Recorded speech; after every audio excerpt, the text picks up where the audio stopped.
Hello, we are going to do a sketch here out at Briones Park. This is how to nature journal outdoors, a little tutorial for you. Brought to you by Finches. So the way I often try to fill up my pages with sketches is I might on one side do a block here, and this will be my landscape swatch. I'm using a fountain pen. This is one of the little pilot varsities. They're inexpensive. Sadly, they're disposable, but I love their ink because it is not waterproof, because I like to have the ink bleed as I add some colors.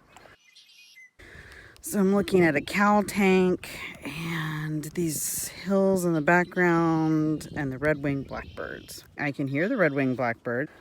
We've got some hillside here, my tufts of trees out. And I always try to write something first, and then because I think it's a good idea to get a sense of place by making a few notes, and then I forget. So here I am starting in on the drawing, and we've got some red-winged blackbirds settling in, serenading us with their cookery. So now that I've got a really quick sketch here, let's get out my trusty satchel or folio that has supplies, and I'm going to take out my water brush, my favorite water brush, and my favorite pocket palette. Oh, and I got a little bug friend. Maybe ladybug larva who came by. Maybe we'll stop in before we... Where is it? Oop, where'd it go? There it is. Maybe we'll just make a quick little sketch so I don't forget what that looks like, since it's posing so nicely for me. And I'm going to add a little color down here. This is a pocket palette by Art Toolkit, and let's get some greens going. Oh, it may have climbed into my notebook. No, Okay. it flew away. Woo! No, it didn't fly. It got blown away. Oh, it got blown away. All right. Off your legs. Gonna add some. I know you're not supposed to put colors right out of the tube, but I do love that really bright green.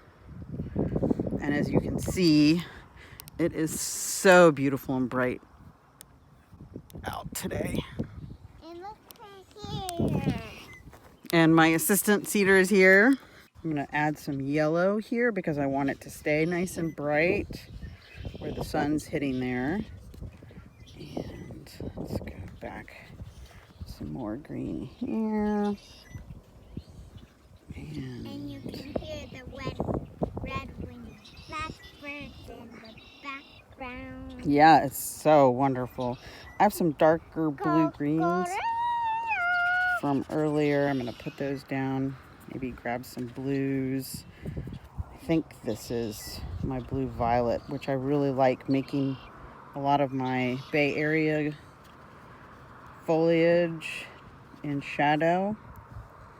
Seems to pair nicely with the bright green. We even have a shadow here. We want to make sure that shows up. Maybe a little shadow violet. Down here where there's actually a road, which is a little irritating, but it's okay, because not every place that we go painting has got beautiful silence. Sometimes we just have to paint in